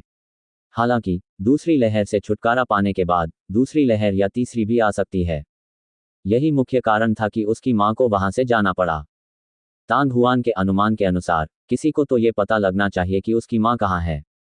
जब तक वह छोटी सी दुनिया में थी, लोग उसका पीछा करते रहेंगे। यदि यह वास्तव में वैसा ही था जैसा तांग हुआन ने भविष्यवाणी की थी, तो जब उसकी मां फोर्जिंग गॉड ग्रेट वर्ल्ड में पहुंचेगी तो वह जानबूझकर अपना ठिकाना भी बता सकती है। इससे उसे और भी अधिक जोखिम का सामना करना पड़ेगा। तांग हुआन, ये 2 शब्द सुनकर वह मोटा आदमी और अन्य 6 लोग एक दूसरे की ओर देखने से खुद को रोक नहीं सके। वे 10 वर्षों से अधिक समय से इस छोटी सी दुनिया में रह रहे थे और आमतौर पर पवित्र आत्मा महाद्वीप के पास स्थित द्वीप पर रहते थे। वे छोटी दुनिया के अन्य क्षेत्रों की स्थिति के बारे में बहुत स्पष्ट नहीं थे, लेकिन वे वहां के चरण 9 के योद्धाओं के बारे में स्पष्ट थे। भले ही ये तांग हुआन बहुत युवा था, लेकिन उसने जो आभा उत्सर्जित की वह वास्तव में अतुलनीय रूप से अत्याचारी थी। इससे भी अधिक अजीब बात यह थी कि वे वास्तव में उसके शरीर से अतुलनीय रूप से शुद्ध तियान वंश के रक्त की आभा महसूस कर सकते थे। रक्त वंश की शुद्धता के मामले में तांग हुआन जिंग मेंग से कहीं आगे निकल गया था। इतनी शक्तिशाली ताकत और इतनी शुद्ध रक्त रेखा के साथ तांग हुआन को तियान कबीले में बहुत ऊंचा दर्जा प्राप्त होना चाहिए था। उसका नाम बहुत प्रसिद्ध होना चाहिए था, लेकिन यह नाम कुछ ऐसा था जिससे वे अपरिचित थे। हम लाल वस्त्र पहने उस युवक ने अचानक ताली बजाई और चिल्लाया, मुझे याद है पिछले साल मैंने सुना था कि मानव कुल में एक युवक था जो 5 महान आध्यात्मिक अग्नि में से एक, निर्वाण पवित्र अग्नि, के साथ विलय करने में कामयाब रहा था। उसे तांग हुआन कहा जाता है। मानव कबीला। लगभग उसी समय जब लाल कपड़े पहने युवक ने बोलना समाप्त किया, एक नीले वस्त्रधारी घोड़े के चेहरे वाले बुजुर्ग ने तांग हुआन को घूरते हुए गहरी आवाज में कहा, हर कोई, हालांकि इस व्यक्ति का रक्त शुद्ध है, वह नहीं है। वह निश्चित रूप से शुद्ध तियान कबीले का व्यक्ति नहीं है। इससे भी महत्वपूर्ण बात यह है कि यह छोटी सी भूमि अनगिनत वर्षों से हमारी फोजिन गॉड ग्रेट वर्ल्ड से अलग हो चुकी है। इतनी शुद्ध तियान वंशीय रक्त रेखा का हवा से प्रकट होना असंभव है। कोट। जब उसने बोलना समाप्त किया तो घोड़े जैसे चेहरे वाले बूढ़े व्यक्ति का चेहरा अत्यंत उदास था। लंबे और मजबूत बुजुर्ग पुरुषों ने एक दूसरे को देखा और थोड़ी देर के बाद हरे कपड़े पहने मध्यम आयु वर्ग के व्यक्ति का चेहरा थोड़ा बदल गया। लोयू, क्या आप कह रहे हैं कि तांग हुआन पवित्र युवती और मानव कबीले का बेटा है? जब ये शब्द उसके मुंह से निकले तो वह स्वयं भी इस अनुमान से चौंक गया। बगल में खड़े अन्य 4 लोग भी चौंक गए, लेकिन कुछ ही देर बाद उनके चेहरे क्रोध से भर गए। शर्म करो, शर्म करो, ये तो मेरे तियान कबीले के लिए शर्म की बात है। मेरे तियान कबीले की पवित्र युवती के रूप में न केवल मैंने तुम्हें धोखा दिया, बल्कि वास्तव में मैंने व्यभिचार के माध्यम से तुम्हें जन्म दिया। वह मोटा बूढ़ा आदमी गुस्से से भर गया। उसकी आंखें पीतल की घंटी की तरह बड़ी हो गई थी और उसकी हत्या की मंशा हकीकत में बदल गई थी। तियान कबीले की पवित्र युवती, देशद्रोह। कोट। ये शब्द सुनकर तांग हुआन ने भौहें सिकोड़ ली। उसकी मां, फोजिन गॉड ग्रेट वर्ल्ड की तियान कबीले की पवित्र युवती थी। ऐसा लगता है कि वह कुतिया वास्तव में फोजिन गॉड ग्रेट वर्ल्ड में वापस चली गई है। काले वस्त्र पहने अधेड़ व्यक्ति ने ठंडे स्वर में कहा, वह अच्छी तरह जानती है कि भले ही वह हमें मार डाले, लेकिन जब तक वह यहाँ है तब तक लोग उसे ढूंढने आएंगे। इसीलिए उसने इस नीच कमीने की रक्षा के लिए ये स्थान छोड़ दिया। हे, उस फूहड़ ने शायद कभी नहीं सोचा होगा कि एक दिन जिस फूहड़ को उसने पीछे छोड़ दिया है वह अभी भी हमारे द्वारा छुआ जाएगा। कोट। वह कुतिया मरने लायक है, लेकिन वह कमीना उससे भी ज्यादा मरने लायक है। नीच बीज को जीवित रहने की अनुमति नहीं दी जानी चाहिए। कोट। आपने बहुत कुछ कह दिया। तांग हुआन ने अपनी आंखें मूंद ली। उसकी आवाज नरक की गहराई से आती हुई यिन हवा की एक किरण की तरह थी, बेहद ठंडी। अगर तुम्हारे पास पर्याप्त है तो तुम्हें मर जाना चाहिए। लोगों के इस समूह ने उसे हर बार वेश्या और वेश्या कहा, जिससे तांग हुआन के सीने में हत्या की मंशा उबलने लगी। लगभग उसी क्षण जब उसने बोलना समाप्त किया, उसकी आवाज कांपने लगी और उसके हाथ में पकड़े भाले से और भी अधिक चमक निकली, जो गर्मी के साथ बाहर निकलकर आकाश तक फैल गई। तांग हुआन की बातें सुनकर वे छहों दंग रह गए। मरना। एक क्षण में मूंछों वाला लंबा और मजबूत आदमी पागलों की तरह हंसने से खुद को रोक नहीं सका। सब लोग, मैंने गलत नहीं सुना, ये कमीना वास्तव में हमें मौत के घाट उतारने की हिम्मत रखता है। बच्चे, क्या तुम अकेले हो? लाल कपड़े पहने युवक ने भी अजीब सी हंसी हंसी। काले गाउन पहने मध्यम आयु वर्ग के व्यक्ति और अन्य लोग भी उपहास और मजाक से भरे हुए थे। तांग हुआन की आभा वास्तव में बहुत शक्तिशाली थी, लेकिन चाहे वह कितना भी शक्तिशाली क्यों न हो, उसके लिए जिंग मेंग से अधिक शक्तिशाली होना असंभव था, जो कुछ 100 वर्षों तक जीवित रहा था। बेशक वह अकेले नहीं है, जिंग मेंग ने कहा, मत भूलो, ये जगह मेरे तियान कबीले का पवित्र शहर है। जिंग मेंग, ऐसा लगता है कि आप वास्तव में अपने पूरे कबीले के जीवन की अनदेखी करने की योजना बना रहे हैं। हरे वस्त्र पहने मध्यम आयु वर्ग के व्यक्ति ने एक बार फिर मुस्कुराहट दिखाई, लेकिन उसकी आंखें बर्फ की तरह ठंडी और धमकी भरी थीं। यदि आप चाची जिंग को धमकाने के लिए तियान कबीले का उपयोग करना चाहते हैं, तो मुझे डर है कि आप अभी भी थोड़े छोटे हैं। जिंग मेंग की प्रतिक्रिया की प्रतीक्षा किए बिना तांग हुआन ठंडी हंसी हंसा और फिर धीमी आवाज में कहा, फैंग मिंग, वहां मत छुपो, बाहर आओ और देखो कि ये लोग वास्तव में क्या करने में सक्षम हैं। जैसे ही तांग हुआन ने बोलना समाप्त किया, दसियों मीटर दूर हरे भरे पत्तों के समूह से एक लाल आकृति चमक उठी। फुट। वह एक लंबी और पतली कद वाली युवती थी। लाल लबादा पहने, उसकी गति आश्चर्यजनक थी और एक पल में वह तांग हुआन के बगल में तैर चुकी थी। यह युवती फ्लेमिंग फीनिक्स किंग थी और तांग हुआन द्वारा बुलाए जाने पर उसके सुंदर और आकर्षक चेहरे पर अनिच्छा का भाव प्रकट हुआ। Peak stage 9। 6 लोगों के चेहरे बदल गए। जो महिला अचानक दिखाई दी वह जिंग मेंग से कमजोर नहीं थी। तांग हुआन की आंखों में भी एक अजीब सी चमक उठी। थोड़ी ही देर बाद फ्लेमिंग फीनिक्स किंग ने एक नई पोशाक पहन ली थी। लेकिन तांग हुआन ने ज्यादा कुछ नहीं कहा। उसकी आंखें थोड़ी हिल गईं, 2 निगाहें बाईं और सामने की ओर मुड़ गईं और वह चिल्लाया, वरिष्ठ शान लैन, कृपया बाहर आएं। शान लैन। ये सुनकर न केवल जिंग मेंग, म्यूकिंग और अन्य लोग दंग रह गए, बल्कि उनके सामने खड़े 6 लोगों के चेहरे पर भी आश्चर्य की लकीरें उभर आईं। इसके तुरंत बाद उन्होंने तांग हुआन की निगाह का अनुसरण किया। पलक झपकते ही एक व्यक्ति 100 मीटर दूर घने पेड़ों के बीच से तैरता हुआ बाहर आ गया। तांग हुआन, तुमने मुझे कैसे खोजा? वह भी बहुत युवा महिला थी। उसने न केवल बर्फ की तरह सफेद वस्त्र पहना हुआ था, बल्कि उसके सिर के पीछे बर्फ की तरह सफेद बाल भी थे। यह उसकी है। शान लैन को देखकर, जिसके सफेद बाल बर्फ की तरह सफेद थे, जिंगमेंग पहले तो हैरान हुआ, लेकिन फिर उसे एक पल में कुछ याद आ गया और उसने अपनी भौहों के बीच हल्की सी मुस्कान प्रकट की। कुछ क्षण के लिए स्तब्ध रहने के बाद म्यूकिंग और हे यान को भी एहसास हुआ। एक क्षण में ही उनकी आंखों में सुखद आश्चर्य की झलक उभर आई। हु उस क्षण शान लान तांग हुआन और बाकी लोगों के बगल में बहते पानी की तरह प्रकट हुआ। उसके चेहरे पर मुस्कान थी, उसकी निगाहें कोमल थीं, दूसरों को ऐसा महसूस करा रही थी मानो वे वसंत की हवा में नहा रहे हों। जिंग मेंग और म्यू किंग की ओर अपने हाथ बढ़ाए और शान लान ने मुस्कुराते हुए कहा, शान लान बहन जिंग मेंग को बधाई देती है, महान कबीले के बुजुर्ग को बधाई देती है। 100 साल से आपको नहीं देखा, आप दोनों अभी भी पहले की तरह सुरुचिपूर्ण हैं, बधाई हो। आज छोटी बहन बिन बुलाए आ गई और बिन बुलाए मेहमान बन गई। मुझे आशा है कि बड़ी बहन और बड़े बुजुर्ग इस पर बुरा नहीं मानेंगे। कोट मिस शान लान मजाक कर रही हैं, यदि आप हमारे फेउन शहर में आ भी जाएं तो हम आपका स्वागत भी नहीं कर पाएंगे। म्यू किंग ने मुस्कुराते हुए कहा। जिंग मेंग ने भी थोड़ा सिर हिलाया और फिर एक अफसोस भरे भाव से शान लैन को देखा और हंसा। 100 साल में ये एक पलक झपकते ही बीत जाएगा। मुझे अभी भी याद है जब छोटी बहन शान लैन और पवित्र सम्राट इस क्लाउड सिटी में आए थे। वह अभी भी एक युवा महिला थी, लेकिन आज छोटी बहन शान लैन पहले से ही पीक स्टेज 9 की मार्शल संत है। उसकी ताकत इतनी मजबूत है कि यहाँ तक कि मैंने आपको यहाँ होने पर ध्यान नहीं दिया। वह बूढ़ी हो रही है। मैं सचमुच बूढ़ा हो गया हूँ। ये निस्संदेह जिंग मेंग के विनम्र शब्द थे। भले ही वह पीक स्टेज 9 रैंकर थी, फिर भी उनके लिए उसकी समझ से बचकर शहर में घुसना आसान नहीं होगा। उसे पहले से ही यह आभास हो गया था कि उस स्थान पर कोई छिपा हुआ है, लेकिन वह अस्थायी रूप से यह निर्धारित करने में असमर्थ थी कि दूसरा पक्ष दुश्मन है या दोस्त। इसीलिए उसने कुछ नहीं कहा, लेकिन उसे उम्मीद नहीं थी कि तांग हुआन उसे खोज लेगा और यहाँ तक कि उसका नाम भी पुकारेगा। जब उसने अचानक 2 शब्द शान लैन सुने, तो वह वास्तव में आश्चर्यचकित हो गई। पीक स्टेज 9 मार्शल सेंट, मजबूत कद वाले व्यक्ति और विरोधी पक्ष के अन्य 6 लोगों के चेहरे पर पहले से ही कुछ अनिर्णायक भाव थे। शान लैन के प्रकट होने के बाद, हालांकि उसने किसी भी प्रकार की उपस्थिति का खुलासा नहीं किया, लेकिन वे स्पष्ट रूप से महसूस कर सकते थे कि यह महिला सरल नहीं थी और उसकी ताकत संभवतः फेंग मिंग नामक महिला की तुलना में कम नहीं थी।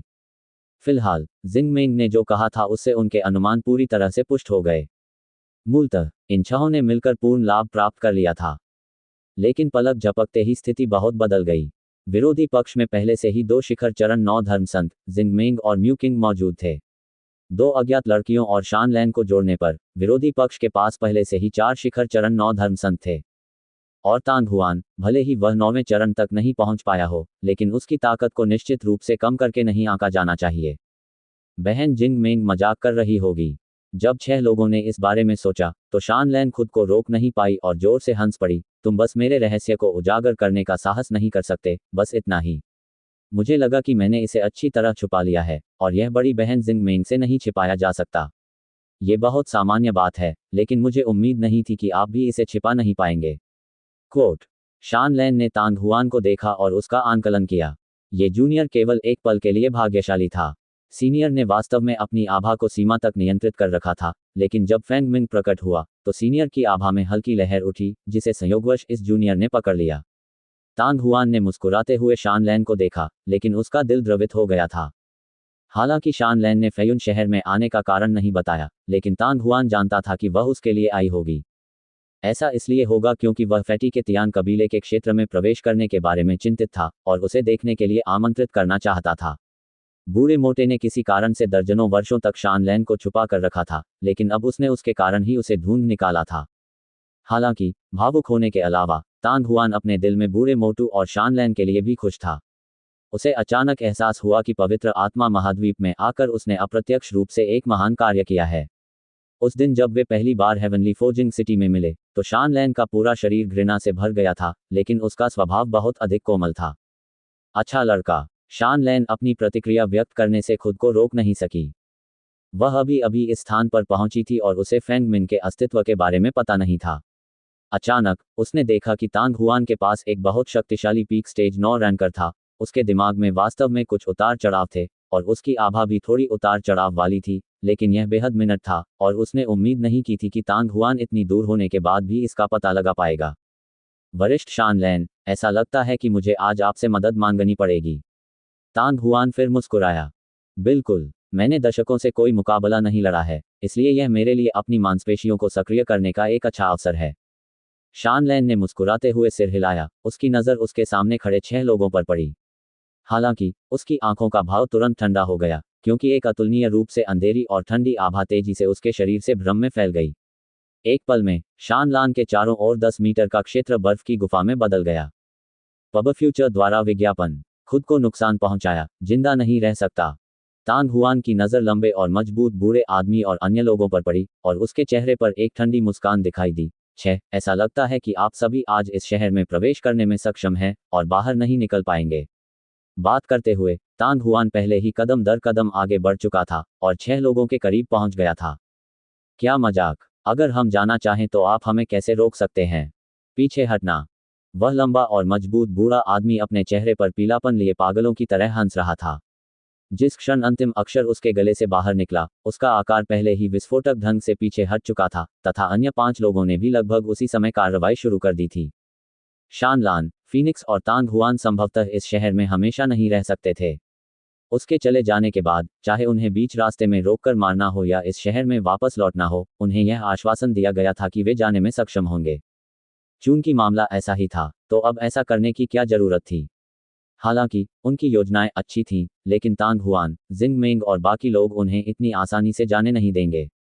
ची। जिस क्षण वह मजबूत बूढ़ा आदमी पीछे हटा, तांग हुआन के हाथों में मौजूद ड्रैगन और फीनिक्स लांस बिजली की गति से आगे बढ़ गया। अत्यंत सघन ज्वालाओं की एक किरण भाले की नोक से बाहर निकल रही थी, जैसे कि एक इंद्रधनुष जो क्षितिज पर फैल रहा था, एक विशाल और अतुलनीय रूप से तीक्ष्ण सुई की तरह दिख रहा था। ऐसा लग रहा था जैसे उस जगह में एक छेद कर दिया गया हो जहां आग जैसा लाल सुआ रखा हुआ था और गर्मी की लहर हिंसक रूप से घूम रही थी।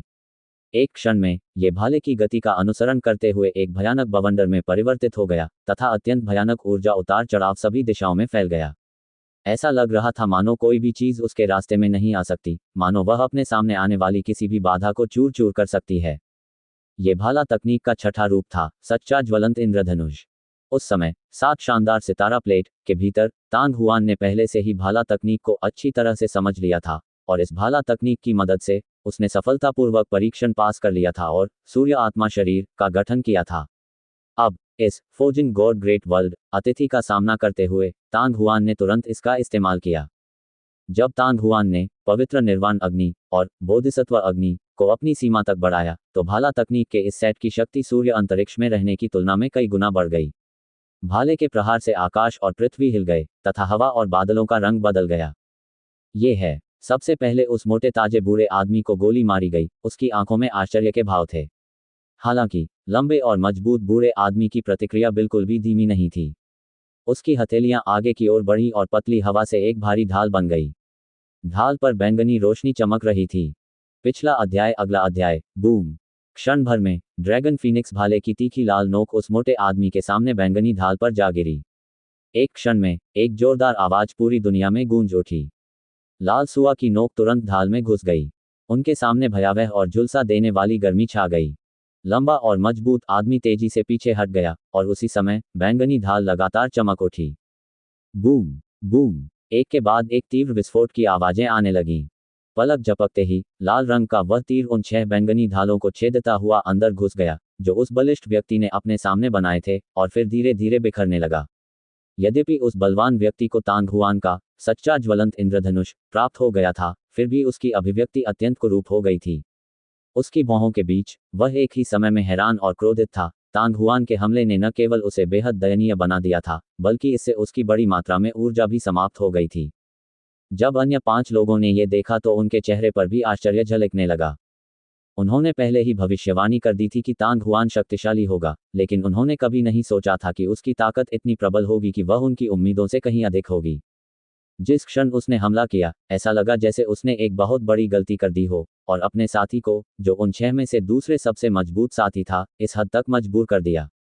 वे अच्छी तरह जानते थे कि उनके साथी ने लाइटनिंग स्पिरिट शील्ड नामक तकनीक का इस्तेमाल किया था। ये एक अत्यंत शक्तिशाली रक्षात्मक जादू था, और इसे हर बार प्रयोग करने के लिए बहुत अधिक मानसिक शक्तियों की आवश्यकता होती थी। यदि यह सोचा जाए कि उसने लगातार 6 बार इसका प्रयोग किया था, तो उसकी मानसिक शक्ति की खपत कम से कम 30% तक पहुंच गई थी। यदि वह लड़ाई जारी रखता, तो भी वह अपनी 30% मानसिक शक्ति कैसे खो सकता था? लेकिन बहुत जल्दी ही वे अपने साथियों के बारे में चिंता करने में सक्षम नहीं थे, क्योंकि जिंग मेंग, म्यू किंग, शान लैन, फ्लेमविंग फीनिक्स किंग और हे यान सभी ने एक ही समय में अपनी चाल चल दी थी। फुट तांग हुआन का शरीर प्रकाश की धारा की तरह था, बिना किसी देरी के और उस विशालकाय व्यक्ति के स्थिर होने का इंतजार किए बिना उसके हाथों में मौजूद ड्रैगन और फीनिक्स लांस बिजली की तरह बाहर आ गए। एक क्षण में 1 मीटर लंबी भाले जैसी रोशनी निकली, जो बिजली की गति से उस विशालकाय आदमी के सामने आ पहुंची। लगभग उसी समय तांग हुआन के शरीर से निकलने वाली भयावह आभा भौतिक रूप में परिवर्तित हो गई और उस विशालकाय व्यक्ति की ओर दबाव डालने लगी। स्टेज 9 रैंकर के लिए, चाहे वह मानव कबीला, तियान कबीला या यहाँ तक कि दानव कबीला हो, वे सभी अपनी शक्ति को संघनित कर सकते हैं। यद्यपि संघनन की प्रक्रिया और इसे क्रियान्वित करने के तरीके अलग अलग थे, फिर भी वे प्रतिद्वंद्वी पर भारी दबाव डाल सकते थे। स्टेज 9 रैंकर्स के बीच लड़ाई में एक बहुत ही प्रभावी तरीका था जिसे लोगों को दबाने के लिए बल का प्रयोग कहा जाता था। यदि प्रतिद्वंद्वी का बल मेरे जितना अच्छा नहीं था, तो प्रतिक्रिया की गति निश्चित रूप से बहुत प्रभावित होगी और यहाँ तक कि लापरवाही के कुछ संकेत भी होंगे। इस स्तर की लड़ाई में चाहे कोई भी पक्ष लापरवाह हो, ये लड़ाई के परिणाम को निर्धारित करने के लिए पर्याप्त था। इसके तुरंत बाद उस विशालकाय बुजुर्ग के शरीर से भी वैसी ही जंगली और राजसी आभा निकली। दो शक्तिशाली आभाएं उन्माद में एक दूसरे से टकरा गईं। ऐसा लग रहा था जैसे इस छोटे से क्षेत्र में तूफान आ गया हो। एक क्षण में रेत और चट्टानें उसके चारों ओर उड़ने लगी और गिरे हुए पत्ते हिंसक रूप से बह गए। लगभग उसी समय लंबे और मजबूत बूढ़े आदमी ने अपनी उंगली से इशारा किया। बैंगनी रंग की बिजली का एक बोल्ट तुरंत उसकी उंगली से निकला और भाले की रोशनी से टकराया। टकराना। एक तेज ध्वनि के बाद अग्निलाल भाला चमक और बैंगनी बिजली लगभग एक ही समय में ध्वस्त हो गए, एक अतुलनीय शक्तिशाली शक्ति क्यूई में परिवर्तित हो गए जिसने सभी दिशाओं में कहर बरपा दिया। स्विश। हालांकि इससे पहले की शक्ति क्यूई विलुप्त हो पाती, आग जैसी लाल भाले की रोशनी एक बार फिर लंबे और मजबूत बूढ़े आदमी के सामने प्रकट हुई। एक के बाद एक भाले चल रहे थे, प्रत्येक भाला दूसरे से अधिक तेज था, बहते पानी की तरह। थोड़ी देर के बाद तांग हुआन के ड्रैगन और फीनिक्स भाले की नोक धधकती लिपटों से ढक गई थी और प्रत्येक भाले की किरण से निकलने वाली गर्मी और भी तीव्र हो गई थी। बहुत जल्दी ही उनके आसपास के 20 से 30 मीटर के दायरे का क्षेत्र एक विशाल भट्टी में तब्दील हो गया, जिसमें आसमान छूने वाली गर्मी की लहर थी। टकराना। लंबा और मजबूत बूढ़ा आदमी लगातार पीछे हट रहा था।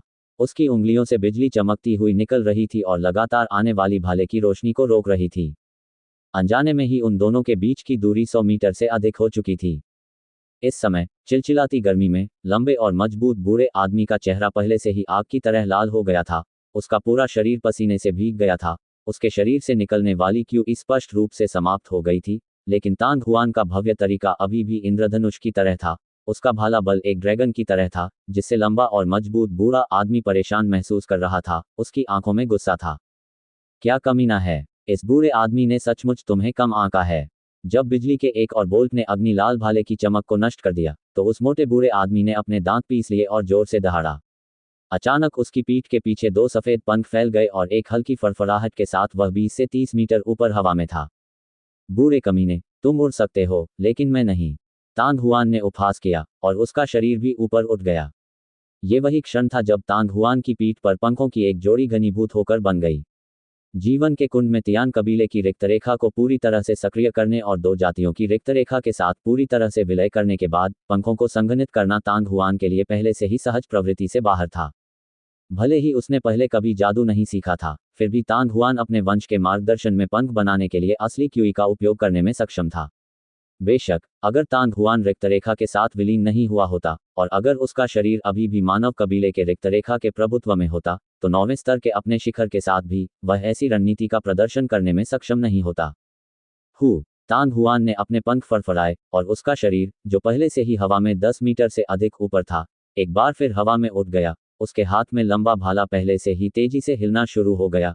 भाले के शीर्ष पर आग की लपटें उठने लगी। एक पल में एक लाल सूरज संघनित हो गया और बन गया। भाले का शरीर हिल गया और लाल सूरज ऐसा लग रहा था जैसे धनुष से निकला हुआ तीर हो।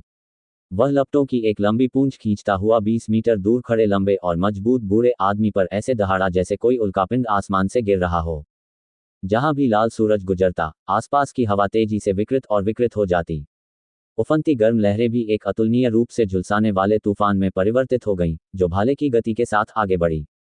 ये सच्ची ज्वलंत इंद्रधनुष भाला तकनीक का पांचवां रूप था। सूर्यास्त लपटें आसमान में ऊपर, जब लंबे और मजबूत बूढ़े व्यक्ति ने देखा कि तांग हुआन ने पंखों की एक जोड़ी को संघनित कर दिया है, तो उसका माथा तुरंत अतुलनीय रूप से उदास हो गया और तांग हुआन के हमले को देखकर उसकी आंखें और भी ठंडी हो गईं।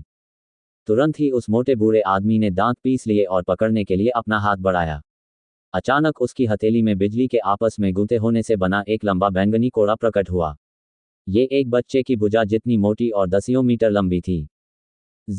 लंबे और मजबूत बूढ़े आदमी ने अपने दोनों हाथों को घुमाया और लंबे थंडर विप ने वज्र के बल के साथ लाल सूरज जैसे आग के गोले की ओर जोरदार प्रहार किया। एक बैंगनी रोशनी हवा में चमक उठी, जो पूरे स्थान को चीरती हुई प्रतीत हुई। पिछला अध्याय। अगला अध्याय। बूम। पलक झपकते ही पवित्र वृक्ष के नीचे से धरती हिला देने वाली आवाज आई। जिस क्षण ज्वाला का गोला और बिजली का कोड़ा आपस में टकराए, लगभग एक ही समय में विस्फोट हो गया और तीव्र और उन्मत्त शक्ति की ज्वालामुखी विस्फोट की तरह थी। पवित्र बादल वृक्ष की पत्तियों के भीतर कई तियान कबीले के लोग इस चौंकाने वाले दृश्य को अपनी आंखें चौड़ी करके और मुंह खोलकर देख रहे थे और एक भी आवाज नहीं निकाल रहे थे। उन 6 लोगों में से कुछ ऐसे थे जिन्होंने पहले भी बूढ़े व्यक्ति के हमले देखे थे और जानते थे कि उसकी ताकत निश्चित रूप से शीर्ष 3 में शुमार की जा सकती है। मूलतः जब सभी ने देखा कि तांग हुआन ने उस समय उसकी तलाश शुरू कर दी थी, तब भी वे थोड़े चिंतित थे। हालांकि उन्होंने कभी उम्मीद नहीं की थी कि तांग हुआन का शुरू से ही पलड़ा भारी रहेगा। अभी जब उन्होंने उस लंबे और मजबूत बूढ़े आदमी को अपने पंख फैलाकर आसमान में उड़ते देखा तो उन सबके दिलों में बहुत अफसोस हुआ। मानव कबीले की तुलना में तियान कबीले के पास एक सबसे बड़ा लाभ था, और वह यह था कि जब वह जीत नहीं पाता था तो वह हवा में छिपने या भागने का मौका ढूंढ सकता था। लंबा और मजबूत बूढ़ा आदमी पहले से ही तांग हुआन के हाथों में लंबे भाले से दबाव महसूस कर रहा था। जब तक कि वह समझ नहीं पाया कि कैसे प्रतिक्रिया करे, वह स्पष्ट रूप से यही सोच रहा था। हालांकि उन्हें जल्दी ही पता चल गया कि तांग हुआन ने भी एक जोड़ी पंख संघनित कर लिए थे। उन्होंने पहले सुना था कि तांग हुआन मानव कबीले और तियान कबीले का संकर था, जिसके पास अत्यंत शुद्ध तियान कबीले का रक्त था, लेकिन इस समय उन्हें कोई संदेह नहीं था। यदि उसके पास मजबूत तियान कबीले का वंश नहीं होता, तो उसके लिए ऐसी विधि का उपयोग करना असंभव होता। एक क्षण के लिए सभी लोग बहुत प्रसन्न हो गए। मानव कबीले का नव उठित महाप्रतिभाशाली व्यक्ति वास्तव में तियान कबीले का आधा हिस्सा था। अच्छा नहीं, वह आदमी भागना चाहता है। एक चीख सुनकर तियान कबीले के सभी शिष्य चौंककर जाग गए। उन्होंने देखा कि चमकदार बैंगनी रोशनी के बाद वह भारी भरकम आकृति, जो शक्ति क्यूई के भयानक प्रभाव से कुछ दर्जन मीटर पीछे धकेल दी गई थी, वास्तव में घूम गई थी और दूर उड़ गई थी। तांग हुआन को भी 20 मीटर से अधिक पीछे धकेल दिया गया जब उसने अचानक प्रतिद्वंद्वी की हलचल महसूस की। वह खुद को रोक नहीं सका और एक ठंडी सिसकारी छोड़ दी, और अगले ही पल उसने अपनी पीठ पर पंख फड़फड़ाए और विस्फोटक ढंग से आगे बढ़ा। उसके हाथों में लंबा भाला आगे बढ़ा। हिंसक और भयंकर तूफान आया और बलपूर्वक शक्ति क्यूई के अराजक स्थान के माध्यम से एक रास्ता खोल दिया। पलक झपकते ही तांग हुआन वहां से गुजर चुका था और उसने लंबे और मजबूत बुजुर्ग का पीछा किया था। ये देखकर जियो बुदियन, जो एक पेड़ की शाखा पर बैठा था, चिंतित होकर चिल्लाया और उसका शरीर तुरंत सूज गया। अपने सिर के बल लेटा हुआ रेनबो स्पिरिट माउस उत्साह में चीख उठा और उसके छोटे छोटे पंजे जोर जोर से आगे की ओर झूलने लगे, मानो वह ऊर्जा से भरा हो, मानो वह कोई जनरल हो जो आदेश दे रहा हो। यद्यपि इसके कार्यों के संबंध में जियाओ बुदियन बहुत असंतुष्ट था, फिर भी वह अधिक समय तक वहां नहीं रुका। पलक झपकते ही 3 जोड़ी पंख फड़फड़ाने लगे और चौंकाने वाली गति से तांग हुआन का पीछा करने लगे। लंबे और मजबूत बूढ़े आदमी, तांग हुआन, शियाओ बुदियन और साथ ही उनके आसपास के लोगों की शोरगुल भरी आवाजों ने तुरंत उन 5 लोगों को चिंतित कर दिया जो जिंग मेंग, म्यू किंग, शान लैन, फ्लेमिंग फीनिक्स किंग और हेई यान से लड़ रहे थे।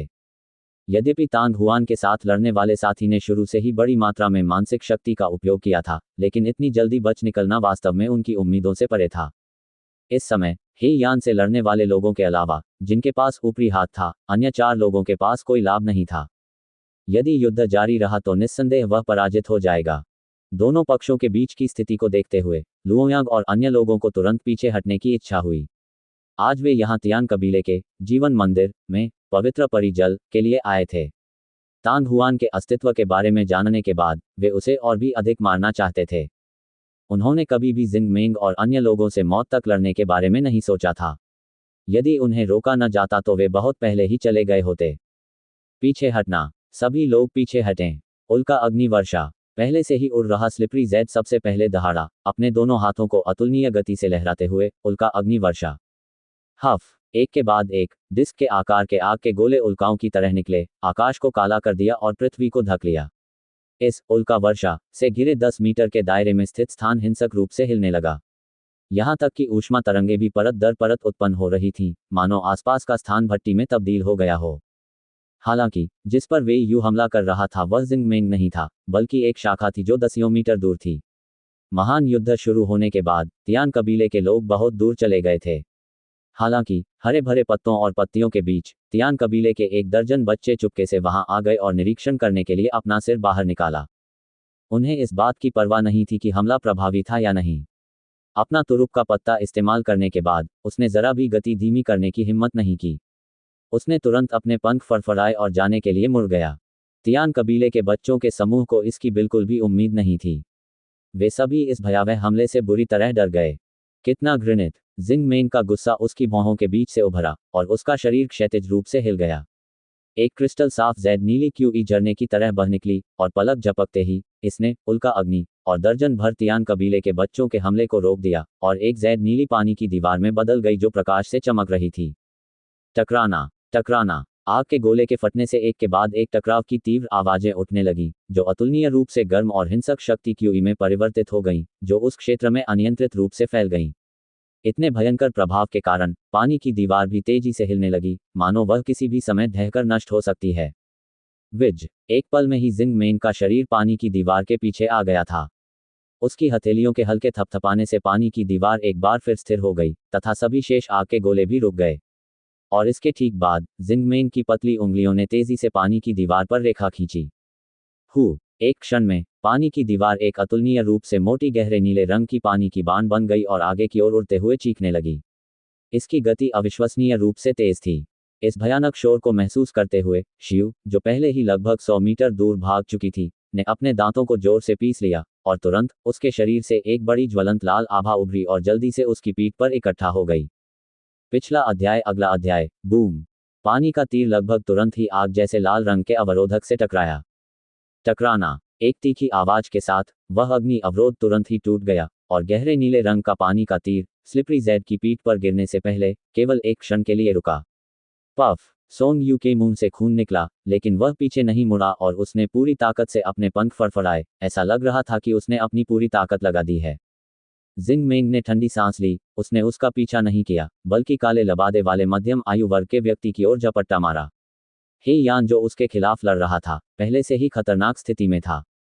जैसे ही स्लिपिंग जैड ने खून की उल्टी की और भाग गया, सफेद कपड़े वाला बूढ़ा आदमी जो म्यू किंग के साथ लड़ रहा था और हरे कपड़े वाला मध्यम आयु वर्ग का आदमी जो फ्लेमविंग फीनिक्स किंग के साथ लड़ रहा था, उन्होंने भी अपने विरोधियों को छोड़ने और आकाश में उड़ने का मौका लिया।